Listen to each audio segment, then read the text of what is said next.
Hello again, everybody. This is Dan Clouser, and welcome back to the Journey My Mother's Son podcast. Today I'm joined with Dr. Leland Stillman. Leland, thanks for joining me today. Thank you for having me. It's a pleasure to be here. Absolutely. Looking forward to the conversation. But before we get started, just introduce yourself to the audience, in your own words. Who is Leland today? I'm a physician, a medical doctor. I'm 35 years old. I live in Florida. I just got married, and I practice what I would call integrative and functional medicine, which means I take the best of the conventional mainstream medical world and combine it with everything else out there in what, when I was growing up, was called the alternative medical world. Right. Love it. First of all, congratulations on the marriage. Thank you. Um, and, just want to kind of dig in a little bit, into what you do.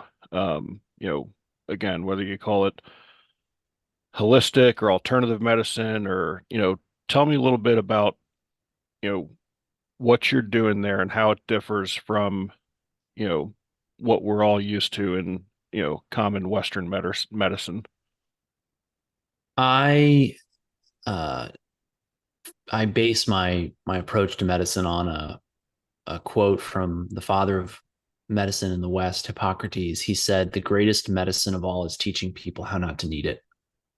I grew up in a I guess I'll say culture where independence, self-reliance, resiliency were arguably the most prized possessions. Being able to say, I'm a free person. And freedom is a really interesting word because you can be free to go out and do lots of things you shouldn't do on a very, when I talk about freedom, what I think resonates with me about its value is more, I'm free to do what my conscience dictates. And when I look at this from the patient's perspective, what they're always struggling with isn't some label they've been given. I have gout, I have arthritis, I have brain fog, I have dementia, I have diabetes. They're struggling with how that limits their ability to go out and live their life.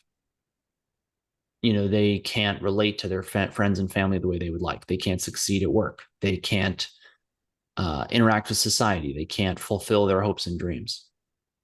So really my goal in taking care of people is to equip them to not need medical care or need as little medical care as possible. So all that's nice, very theoretical, very high level. That's the philosophy. What does that look like in real life? Hippocrates also said, before you try to help someone recover their health or heal, before you try to heal someone, you have to first ask them if they're willing to give up what's making them sick. I was recently introduced to a quote from a guy named Brad Sugars who founded a business coaching business. And he said something like, you don't just get rich, you give up the things and choices that are making you poor. And I thought this is the exact same thinking and phenomenon behind getting well. You don't just get well, you don't just heal, you give up the choices and actions that are making you sick. Now, it actually takes a lot of work to get to the bottom of what that is. I found pretty early in my career working outside of the hospital system that there were sometimes cases, maybe 25%, where I could knock it out of the park in 2 or 3 consults. And I'm happy to do that. It's very rewarding. But then you feel like you're failing the 75% of people who maybe drop off the map after 2 or 3 or 4 or 5 appointments, who could have gotten there if you'd had more time with them. And so I found that I needed about 8 to 12 hours of time with someone, getting to know them and educating them on what it means to be healthy in 2024. Because as your listeners may feel, most people I talk to feel this way, there's so much noise and confusion in the health and wellness space. And I wonder if if it's ever been this bad. Although, what do I know? They wonder, and they express to me this frustration with, I don't know who to listen to. A lot of the people I used to listen to seem to have, uh, I no longer resonate with them. I no longer feel I can trust them. Tempted to say they've lost their minds. regardless of how bad it may be, someone's disillusionment with their past medical providers, schools of medicine they thought were robust and served them well. My goal is to help people understand what it's really going to take for them to get to their health and wellness goals, and that requires a fair amount of time. So that's what I do. Gotcha. Yeah, I mean, and we live in a society where there seems to be a pill for everything, right? Um, so let's talk a little bit about that. I mean, I think at some point I read you saying about, you're not looking to treat diseases, you're looking to cure them, which Yes. honestly I feel is a completely different philosophy from most Western medicine. It is, they do want to just treat the disease. They don't want to cure it because there's a break in revenue stream if you cure it. So, Yes. um, so, you know, just where, where do prescription medications fall into what you're practicing, or do they at all? They do. They do. And one of the great scientists who I really uh, he was a great scientist in the late 1900s, passed I think in the early 2000s. His name was Albert St. Georgi. He said something along the lines of he discovered vitamin C. He said something along the lines once of here we stand with our primitive brains that are attuned to basically life dwelling in caves, going out and foraging and hunting for our food every day, struggling to comprehend a world in which, with basically the push of a button, we could obliterate everything we've ever built and that has ever been. And what he's saying there, I'm paraphrasing, it's not exactly what he said. We have these minds that are they're very reductionistic, and the way we think is really adapted to a much simpler world. And in that simpler world, a lot of the things that actually make people healthy, uh, they're built in, and you don't have an option. When you go back and you look at indigenous tribes people who are still living their traditional life, they don't have obesity, they don't have diabetes, they don't know what dementia is. They have a lot of different ways of describing mental illness. Historically, seizures were called the sacred disease because there was this association with sort of a spiritual power in people who had seizures. I mean, whether or not that's true in any way, I'm not going to get into, but they have all these explanations for what we call today mental illness. And then they have all these different diseases that occur in nature that are the ones that humans are naturally afraid of. We're intrinsically afraid of things that bite, sting, uh, uh, trap. Um, you know, you have a sort of programs in your limbic system that are very primitive that recognize that an alligator is not something that you want to walk up and pet. And that's how our brains are wired. Now, we also have this intrinsic draw into nature to take things from nature, refine them, and then take them internally in order to cure disease. And this is because in a primitive state of nature, that works remarkably well because there are herbs, there are foods, there are, berries, bark, roots, trees, leaves, clays, all these things have medicinal value in nature. Uh, and that's what, natural medicine really grew out of.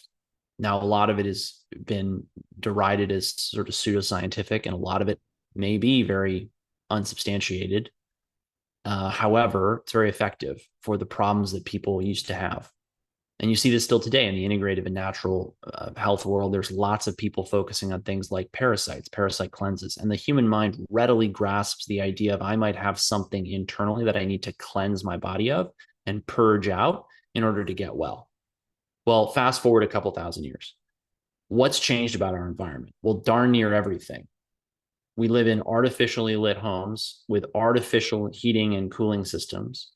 We eat food that is artificially delivered to our grocery store after it was grown under very abnormal, unnatural conditions, all kinds of weird fertilizers and pesticides, nowhere found in nature, to proportions. I mean, the food we eat is incredibly big, fat, juicy compared to what our ancestors ate.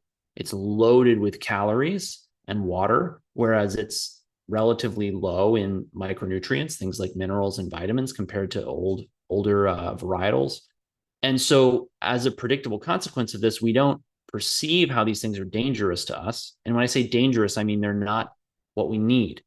And yet, when you look in the literature, things like indoor air pollution have a real effect on people's health.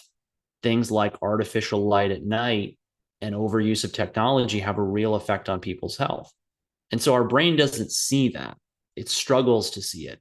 And then it struggles to break out of these patterns of behavior that we've set up that can make us ill. So, what do I do all day is basically figure out what combination of things people need to do in order to get back to nature, natural light, healthy, clean, fresh air, the right amount of water, the right combination of, if any, soda, juice, coffee, tea, that's not going to put too much stress on their system and it's going to allow them to achieve their goals. And that's it's a really interesting mix of things that we have to get into because we really can't leave any stone unturned. I've seen everything I could imagine make people sick. And now that I've said that out loud, I'm sure something's going to come up this week that's going to surprise me in the practice that I haven't seen before. I'm sure. Um, Yeah. want to go back and kind of just dig in a little deeper to one of the things you said, just about getting out into nature and into fresh air. Obviously, with the lifestyle that I live, we have an opportunity to be in nature quite a bit, and I know firsthand how that benefits. I mean, even on a day where I'm not feeling like it or I'm a little tired, if I get out and hike on a trail, even though I might have been tired when I started, like I'd then go and hike, 3 or 5 miles in the woods, and I feel, you know, completely different than when I started. Even though it took, I was like, I just don't feel like, walking today. I'm tired. I'm worn down. I don't feel like doing it. But then, you would think it would be the opposite after walking 3 or 5 miles that you'd actually be more tired, but you actually feel more refreshed. I'd like to kind of get your perspective and dig into that, a little bit more about how important that is, to get out into nature and how that affects your body. That's a great question. And so incredibly deep in terms of all the different things that go along with it. So, number one is natural light is a very specific combination of frequencies.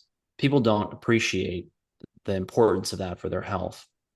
Sunlight is 42% infrared light, which we perceive as heat. So when you feel heat on your skin from the sun, that's infrared light. Then there's the visible spectrum: red, orange, yellow, blue, green, purple. And that spectrum, those frequencies in the reds and yellows and oranges have some healing properties. They and the frequencies in the infrared really help to optimize mitochondrial function. And optimizing mitochondrial function is basically synonymous with optimizing cellular function. Because truly, the more we study disease, the more it seems to occur in the mitochondria. People may be shocked to hear this, but it turns out that and this is part of why the mitochondrial theory of aging and disease is taking off. When you do experiments where you take, say, the nucleus of a cancerous cell, because most people have been told that cancer is a disease of genetic mutations in the genome that then results in the disease. Well, if that's true, doesn't it stand to reason that if you took a cancerous nucleus out of a cancerous cell and you put it into a healthy cell, it would make that cell a cancerous cell? Quite to the contrary. If you take a cancerous nucleus out of a cancerous cell and you transplant it into a healthy cell with healthy mitochondria, that cancerous nucleus will transform back into a healthy nucleus, which Hmm. totally overthrows the model of biology that most doctors and scientists are still working with, sadly. So, on the opposite end of the spectrum, if you take a nucleus out of a healthy cell and put it into a cancerous cell, that healthy nucleus will then become a cancerous nucleus. So it's not the nuclear genome that determines whether or not we develop diseases like cancer. It's actually the health of the cell as a whole in the mitochondria. Sort of the idea of the fish rots from the head. The cell is not the head of the cell, or the nucleus is not the head of the cell. So anyway, infrared red light, they tune the mitochondria, they improve cellular health. They're vital for good health and well-being. That's part of why sauna is not only practiced by every culture where it's cold enough to bother. It's considered a cultural imperative. It isn't just a thing that you might do. It's a thing that everyone in, cold, dark, high latitudes does, and that we've really only gotten away from with the advent of artificial heat indoors. So that's the power of red and infrared light. Then you get into the rest of the visible spectrum, and you find that blue and green light time your circadian rhythms, and they're basically what's telling your brain what season of the year it is and what time of day it is. So when blue and green light hit your eye, it sends a signal to your brain that it's time to wake up and be active. And that's a big part of why you wake up in the morning rather than, say, waking up any old time of day. Now that gets entrained, so it's not just about the light that hits your eye in the morning. That's why people can stay up late at night.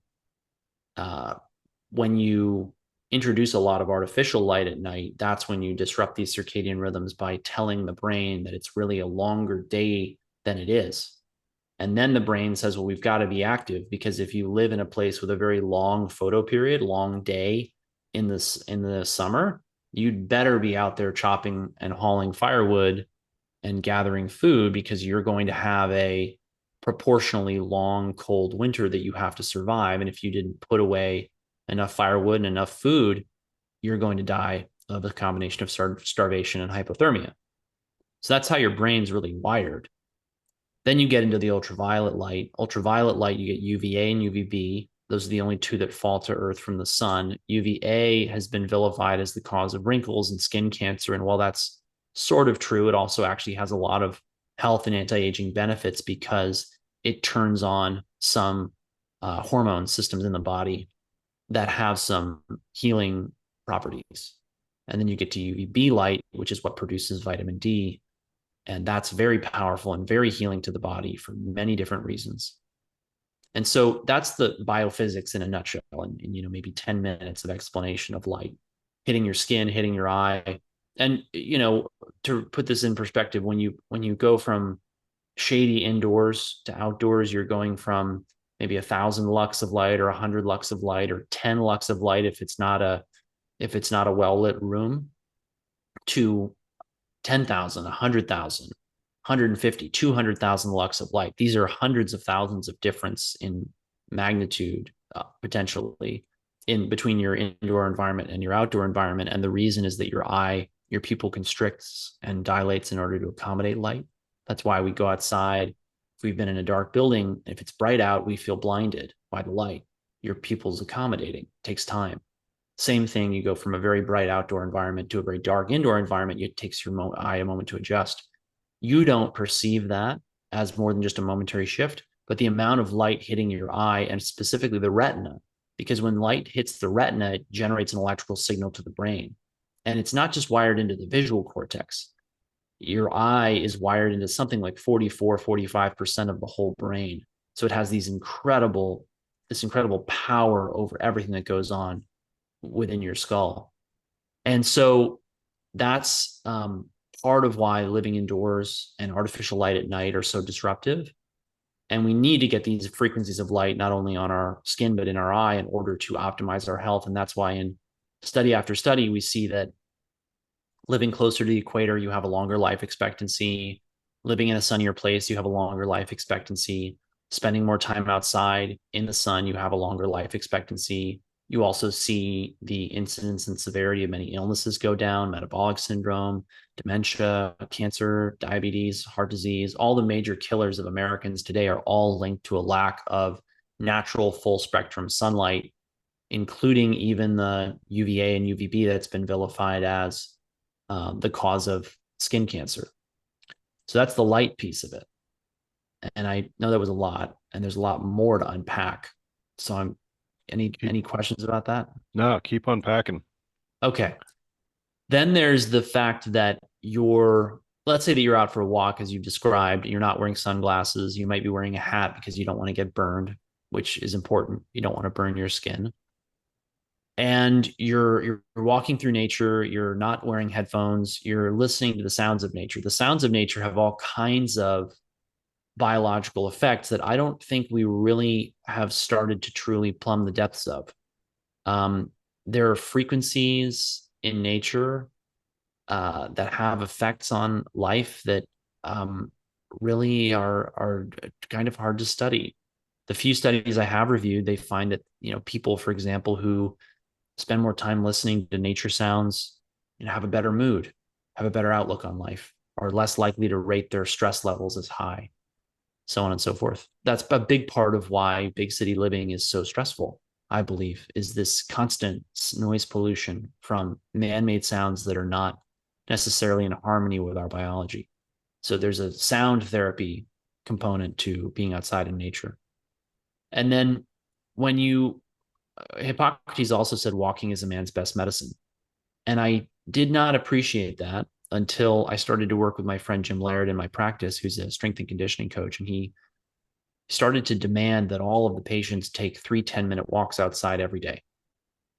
And I kind of thought to myself, well, I guess this is good, but I mean, what could 3 10-minute walks a day do? But people would come back to me and they would say, well, my hot flashes are gone. Women, obviously.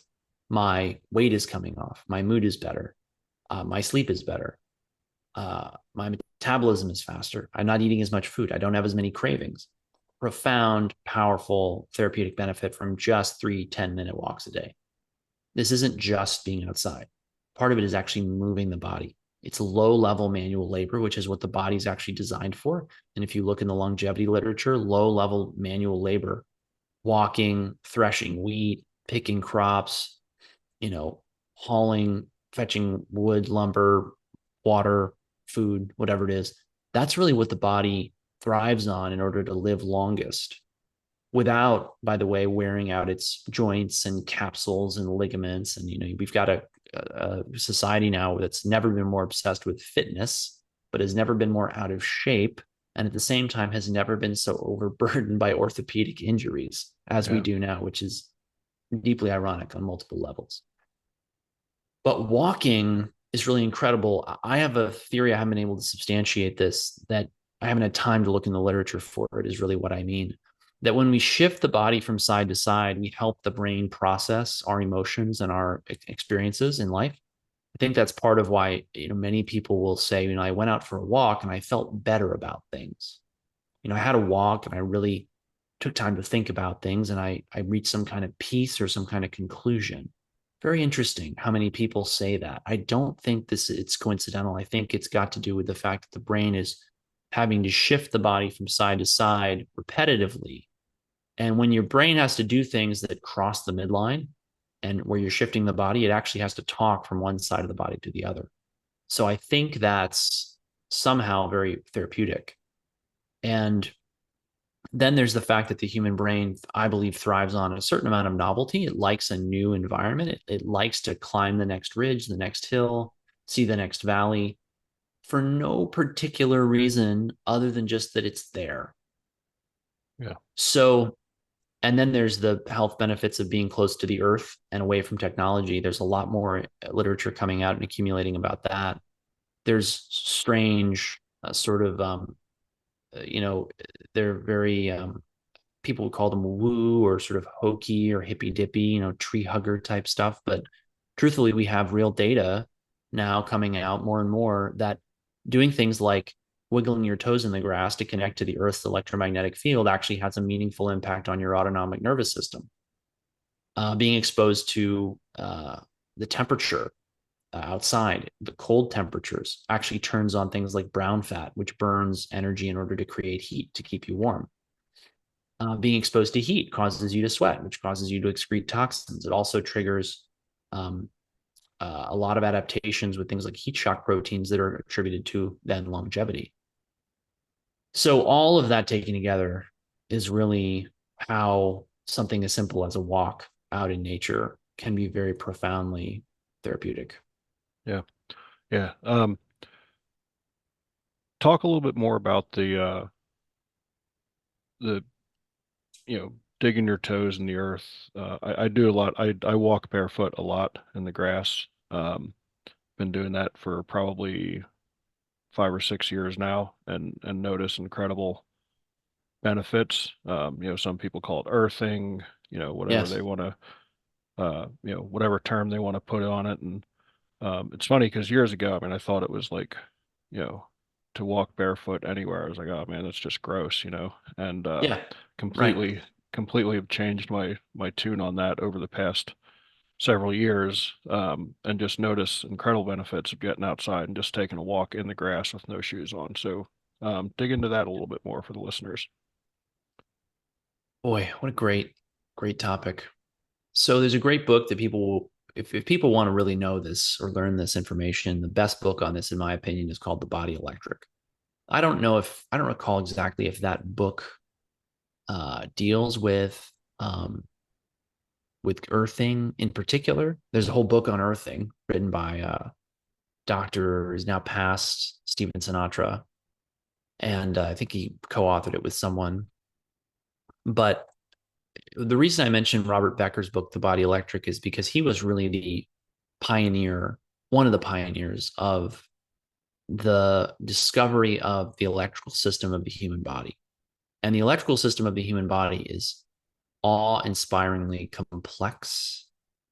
And part of why we know so little about it and people have talked and written so little about it in relative terms is that the instrumentation to really quantify these things isn't very compatible with biology. And uh, and because when you take something out of its flesh and blood manifestation and put it in like a cell culture or a test tube or whatever, it really isn't the same. So Becker's work was looking at bone. And what he discovered was that bone was a semiconducting material. And the semiconducting structure was a carbon backbone, which consists of collagen, which is your main structural protein, with which was actually, if you don't know how semiconductors work, basically it's a bunch of different organic molecules or elements that are put together, but you need specific elements like copper or other metals at certain points within the matrix in order for it to conduct electricity. And so your bones are a semiconductor and they semiconduct thanks to very specific inputs of things like copper, among other metals. And when you lose, say, the copper for some reason, suddenly that electrical signal is lost. And this was how he engineered the first bone stimulator, a device that would basically trigger bone to grow back in people who were struggling to regrow it. So what does that have to do with earthing? This electrical system, uh, practically speaking, can be plugged into the earth to recharge. That might sound very strange or outlandish or even hilarious, ridiculous to some people, but that's basically the model that we have. The body can absorb electrons from the earth and distribute it around the body to heal the body and energize the body. And that's how earthing works. Very interesting, the science behind this, because the other part of this is that it isn't just giving electrons back to the body, it's actually your nervous system will have measurable changes in connecting to the earth. There's people documenting lowering in things like resting heart rate, lowering in things like blood pressure, other variables of autonomic function that measure really the balance between the parasympathetic nervous system and the sympathetic nervous system. So taken together, what that really means is that your body is really an electromagnetic being, and it's constantly surrounded now in our modern world by devices that have all these artificial, non-native, we call them electromagnetic radiations. The best book on that is Arthur Furstenberg's The Invisible Rainbow. But Robert Becker's book, Electromagnetism and Life, which he co-authored with Andrew Marino, is just as good or better, maybe. So there's lots of literature out there on this. It's not just the world according to Dr. Stillman. I didn't make this up over my morning cup of coffee, but it's really profound that we're not just a system of pipes and hoses that operates based on pressure and gravity. There's real electromagnetic. I mean, life is animated by the electromagnetic force. And that's part of why, as I started to learn more and more about this, people started to, a lot of what people say and the way that they talk, uh, it stopped seeming ridiculous and started to make sense. People will say things like, that person sucks the life out of me. That person is like a dark cloud. You know, that person's like a wet blanket, right? These funny little things that people will say about people, or that person's like a ray of sunshine, they're like a breath of fresh air, or, um, that person really just inspires me, lifts my spirits. There's these sort of electromagnetic overtones based in, what we might call sort of weather imagery. Uh, and it's all real inside the human body. There's all this dance of light and electrons and electrical current going on in your mitochondria and your cells across your cell membranes 24 hours a day, 7 days a week. You don't have to think about it. It's incredibly difficult to study because the minute you pull it out of the system, it changes. And it's an integral to our good health. I love it. Love it. So how did you end up going down this path of medicine as opposed to the more traditional Western medicine that, is so common today? I was raised in a family where my mother really gravitated towards natural and integrative medicine because she wasn't willing to settle for the outcomes of the conventional medical world. But my father was more conventionally minded, still goes to the regular doctor, uh, really believes in our medical institutions in a way. I mean, he's conservative, so his faith in them has been very much shaken the last few years without getting too much into all that. But I grew up with these sort of opposing viewpoints of my parents, and I was fascinated by all of it and really just had a deep and abiding desire to help people. Uh, there's no sort of, that's just sort of how I'm wired, I suppose. And so when I got to my teenage years, I realized that I had this love of science. I loved chemistry, I enjoyed physics. Although ironically at the time, I didn't really understand how it would apply to my life at all because I thought I was just going to be a doctor who was really good at biochemistry and understanding, pills and, things like that. And then I got into, my conventional medical training at the recommendation of my first mentor, who was a sort of healer, alternative type naturopath. And I did it because I was very academically serious. I loved studying, I loved school, and I was good at taking tests. So I just went ahead and did the most expensive, difficult, time-consuming training that I possibly could. Plus, there was a part of me, and there still is a part of me that actually kind of loves the acuity that you get in the conventional medical world. It's funny you asked me about medications and prescriptions. I just prescribed, a trio of 3 medications to someone who's got a real serious medical problem who came to me for help. And I'm kind of excited by the case because I have this opportunity to help this person who's really not well. They're a medically complex case. If you don't do conventional medical training, you cannot tackle a case like that without either getting into a lot of trouble, uh, or without having someone like me to collaborate with. So it gives me this latitude. I mean, there's no one who walks into the clinic who I say, this person is too complex, we have to refer out. We may need other people on the team, not necessarily within my practice, but they may need a subspecialist who can manage certain things because we can't be all things to all people. But generally, we end up running the whole show as far as their integrative medical care goes, which is deeply rewarding. But as I went through the medical system, I saw how it was failing people left, right, and center because the whole model was one of dependency. And it was really a rent-seeking economic system of, well, we're going to get everyone on our insurance model, and they're going to make us monthly payments, and then we're going to get them on these drugs, and they're going to make monthly payments for those, and then we're going to get them all on a quarterly schedule of coming in for a checkup with some labs and a copay, and then they're going to have this. And the next thing you know, the whole country is going bankrupt paying for medications for diseases that are preventable with changes to diet and lifestyle. Many physicians today are feeling a sense of what's called moral injury because they got into healthcare to help people and they want to be a part of that healing journey, but instead they feel like they're just firemen, constantly putting out fires in a city where there's no building codes and no building inspectors, and people just throw up highly flammable, dangerous structures and then play with matches and gasoline for fun. So that's why the healthcare system's imploding, and that's why physicians are really struggling with burnout. So the functional and integrative medicine world, and if you can call it this, industry has taken off because people see that there's a better way, and the powers that be in the conventional medical establishment, their economic interests are not aligned with that of getting people off of medications and minimizing their need for medical insurance, let alone surgeries, procedures, subspecialty visits, et cetera.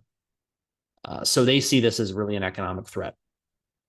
And I got into that because it was what I was interested in from a very early age. I saw the value in it. And then I got into specifically this work on light, which in many ways has defined my practice, because I went into the functional and integrative world and I saw people doing great work with supplements and nutrients and diets and IVs and lab testing and all kinds of really fancy, expensive integrative medicine. But I also saw these people who would spend hundreds of thousands of dollars on their wellness, bouncing from clinic to clinic and doctor to doctor, who were failing. And I thought, this is very deeply troubling to me. I refuse to think that there's something intrinsically wrong with these people. There's got to be a way. There's got to be something I'm missing. And lo and behold, one of these patients brought the work of another doctor to me. It was all about light, electromagnetism. And before I forget, if people want to learn about this, I have a course on light therapy at my website, stillmanwellness.com. And if you just go there and you join the newsletter, you'll get a link to that course. And we can, I don't know if you can, but we can post a link to it. It's totally free. Absolutely. I do Q&As every once in a while to help people understand the science of light and the benefits of light therapy, which are really, really profound, by the way, life-changing. And so I got into light as a therapeutic modality, and it just was incredible within my practice, the changes we saw in people's lives. And then I just kept looking because I realized, wow, the whole time, I mean, what's more ironic than light therapy and the impact of artificial light at night and sunlight on the human body being in the blind spot of modern medicine? Hmm. I mean, there's something biblically ironic about that, and it really dawned on me just how incredibly, I mean, just shocking it was that, I mean, light literally animates planet Earth. It determines all of the cycles of nature, from when the polar bear emerged from their dens on the ice, to when the wildebeest migrate, to when the hippopotamus has its children and whatever. It's really incredible. And yet you go into the average hospital and you ask them, is that lighting in that hospital room optimized for the patient's well-being? And they'll look at you like you just walked out of a science fiction movie. All right. So I just kept looking then, and I got into everything from sound to electromagnetic radiations to earthing to, I mean, just all of it. Because what I really wanted to know was what really worked and what was going to work in a way that was sustainable and empowering to people. I really was very, um, I've been very disillusioned about the way that integrative and functional medicine have gone, because it all seems to be about the next mastermind or the next retreat or the next supplement protocol, and everyone is trying to sell somebody something. We're really very focused on empowering people with information and education and holding them accountable to do the things they say they're and committing to achieve the health goals that they have, because that's, the greatest medicine of all, teaching people how not to need it. That was and I didn't know that. I didn't find that phrase until 2 or 3 years ago. But when I read it, it uh, just about knocked me out of my seat, because I thought, why is this not chiseled in stone over the doors of every medical school in the world? Right. This is what doctors should be doing. But where are the doctors who are doing it? So, Yeah. So how does you touched on it a little bit there, but how does insurance play into a practice like yours? If a patient Great comes to question. you, are they covered under their insurance? How does that work? Because obviously that's such a huge concern in today's It society. is. So many things need to be clarified about insurance. So, and this is, I hate to say this, but the whole medical system, the conventional medical system is such an incredible patchwork of different kinds of, um, I'm tempted to call them grifts or scams because that's really how I feel about it. But let me just give you the numbers. I'm glad you said that because I feel the same way. Let me give you some numbers, right? If I order a lab panel for somebody that I know I can get cash price for $200, if we mark bill insurance on that lab note, not only do we have to fill out a bunch of extra paperwork saying, well, we're doing it for this diagnosis code and this diagnosis code and this diagnosis code and this diagnosis code, we send it to the insurer, and then or we send it back to the lab. The lab will then send a bill to the insurance. Here's what they'll do: they'll take those labs I can get for $200 and they'll mark them up to $2,000 to $3,000. Then they send the bill to the insurance. In a free market of insurers, what would happen is the insurance companies would say, this is baloney. We know you can get these for $200. We're going to give you $200. But it's not a free market. It's a very closed, controlled market. And many people have tried to break into it before, but there's a very, very strong, I mean, basically, there's a hand in glove relationship between the political system and the health insurance industry. I mean, stop and step back and think about this for a minute. When you go and you ask for a quote for car insurance on the internet, there's more companies asking to give you a policy and accept your money in return than you can count. It's dozens and dozens of people, right? Why are there two health insurance companies in like every state? Why is there only one operating in some counties of some states? It's not because there's not a market. It's not because people aren't willing to spend the money. Clearly they are. It's because they've made the regulatory environment so bad, toxic, that people who try to enter that market fail.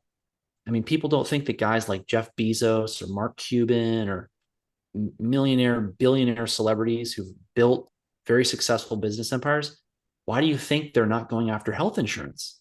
They know that the state regulators will make their life hell. They'll lose incredible amounts of money just trying to get into the game. And then there's going to be all kinds of gotchas and hidden problems and who knows what else. And so they don't even bother. So where does that leave the consumer? The insurance companies can then jack the prices up.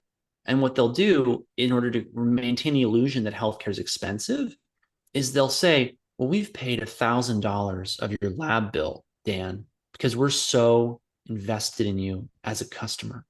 And you only have to pay $1,000 of this bill as your share. When if you'd come to me directly and we did cash pay, $200, paid in full. So, and even when you go out there to like direct lab companies, all kinds of companies are now selling labs directly to consumers to get around this. Mm-hmm. The markup is still like 8, 9, 10-fold.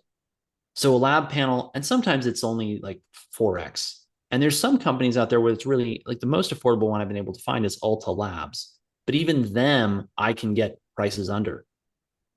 So you can get more affordable labs, and that's one of the ways that lab testing ends up fooling people into thinking that it's really expensive.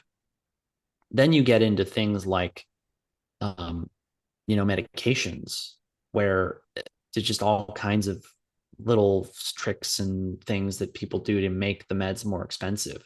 The truth is, for all the good that meds do in the world, 99% of it is being done by medications that are on the $4 list at Walmart. And then we'll get people paying $30, $50, $100 for these meds. It's nauseating. And that's because the retail pharmacies are also acting in this cartelized fashion where they can all jack the prices up in order to make more money.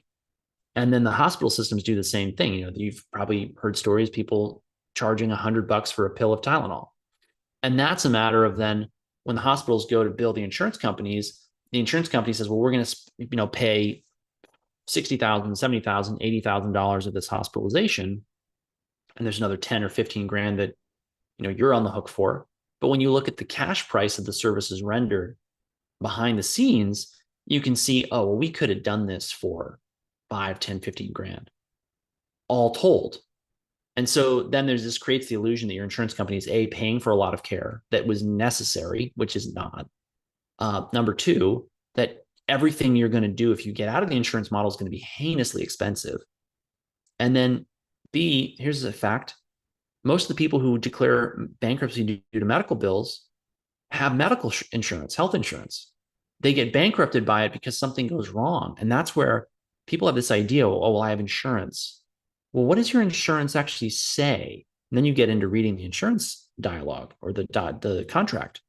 And it's got these ridiculous things like if your, monthly deductible exceeds the number of this and that and the other thing, and you live beside a river in a state without, you know, like property taxes, and then you have one leg and you only have 2.5 fingers on your left hand, then you get a bonus. I mean, it's just bizarre. And it's all this weird lingo and language. So people get this idea I'm covered because I've got insurance, but do you really know what they actually cover? When you go to outside the health insurance industry into the healthcare sharing world, which if people haven't heard of, they should look up.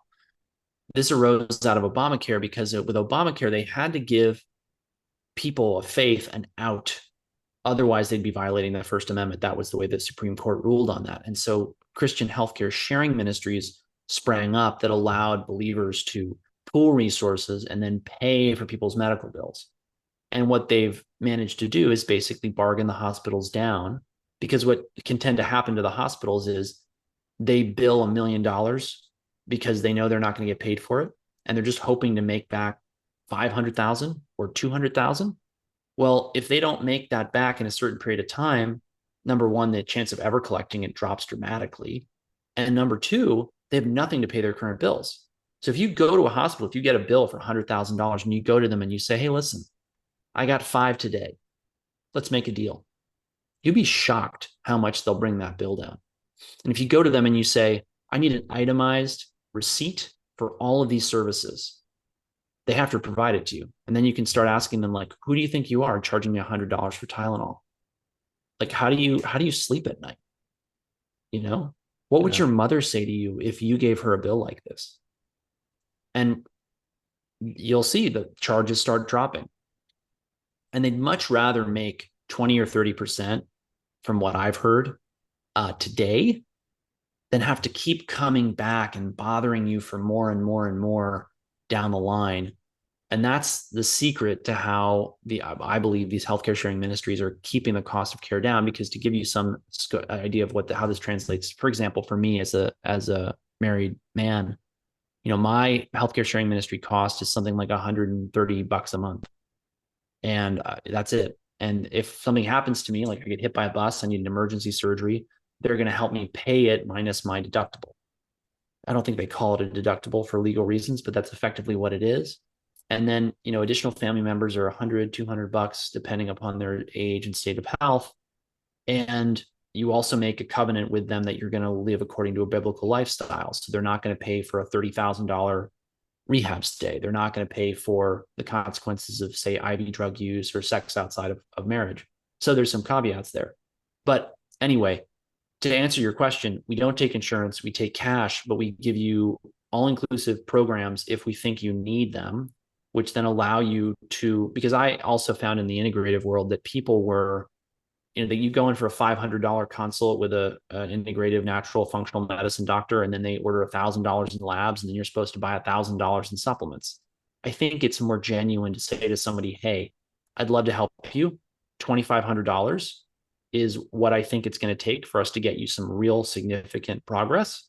I don't want to waste $500 of your money if you're not up for the full investment, because there's sort of, you can't really, it's like renovating a house sometimes, getting someone really healthy. It's like, yeah, we could go, you could pay me to tear the kitchen out today, and then you could come back when you've got more money and we could, I guess, put it back together. But why don't we just wait, or maybe this isn't the right path for you, because I know how finances are for people right now, and we have a lot of other options besides the medical care that we do, which does tend to be expensive because of the amount of time and energy we put into it. Right. uh, and people would be shocked at how much we can get done for them just by helping them with their diet and lifestyle. That's actually one of my real passions, is helping people do it without having to spend a lot of money on tests and supplements. Yeah. Love it. So is there anything that we missed throughout this conversation that you think would be important for the listeners before we start to wrap things up?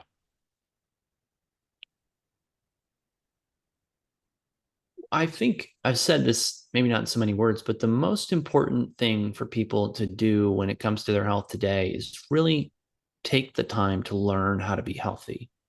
And the most important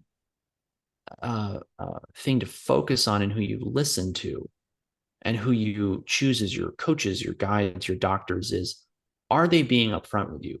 Are they being transparent? And do they share information with you that allows you to do this without constantly buying more stuff? Because all the things that make us healthy, to go back to some of the things I opened speaking about, are available in nature. For the most part, they're still free. We recently put up a raised bed garden over there on the other side of the property. I'm looking at it now. And we just got married 2 months ago, and we actually built, my father-in-law built a platform for us to get married on. And we took it apart and we made a raised bed garden out of it. Uh, and we put, I don't know, $300-400 worth of soil and potting soil and lumber, and maybe it was more than that, into this raised bed.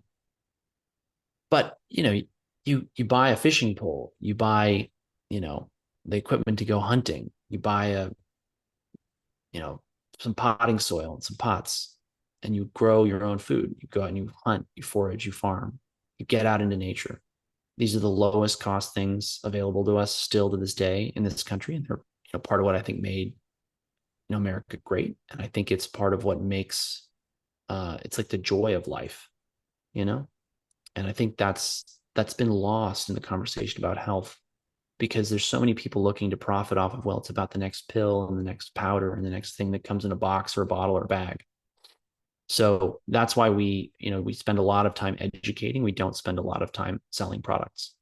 And that's what we do at Stillman MD, which is my medical practice, and then stillmanwellness.com, which is where we have a coaching practice where we coach people into how to be healthy. And we do a lot of education around, it's honestly coaching about how to interact with the medical system, you know, from, should people get an annual physical to, what's the deal with sun exposure and skin cancer? Yeah. Because it's really more education than it is practicing medicine. Right. I love it. So you just mentioned it, but again, just to kind of package it up for the listeners, how can they get a hold of you if they want to try to find out more about what you do or dig into more? Yes. So stillmanmd.com is my medical practice. If you'd like to become a patient, that's where to go. And we'll walk you through the process. It'll be very clear, very transparent. And then stillmanwellness.com is where we have a newsletter to educate and help people. And we have some memberships that are going to be coming out there soon, where we've got, a monthly membership, $30, and then a monthly membership that I think is 120, might be 150. We're still working out the details, but you get a certain number of Q&As and coaching calls with myself and my staff, as well as access to our library of webinars, which are full of lots of different tips, advice, information on how you can save money and how you can be healthy, and how to, how to get to where you want to be as far as your health goals. And then I have a personal blog at Substack, stillmanmd.substack.com. That's more, I'll publish things like protocols. We do Q&As. We're planning a podcast, but we haven't launched it yet. So that's what we do, and that's where we are. Love it. Love it.